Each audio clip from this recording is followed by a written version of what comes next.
Nokia display line. এখানে একটা রাইখা 2 নম্বর 3 নম্বর প্রেস করছি, দুইটা ডিসপ্লে লাইন। তো এখানে একটা লাইন আছে আমার, আর একটা লাইন মিসিং আছে।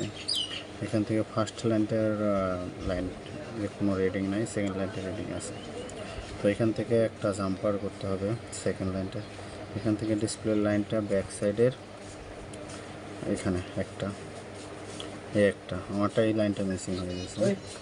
তো আর একটা লাইন আছে 1 2 3 নম্বর লাইনটা,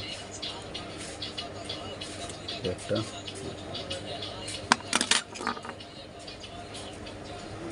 ভিডিও বানাইছে নি। এগুলা তো কত আগে থেকে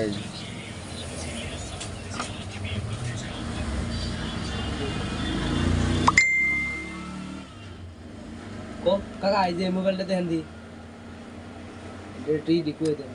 কি সমস্যা? বন্ধ হয়ে যায় গা চালতে পারবেন ডিসপ্লে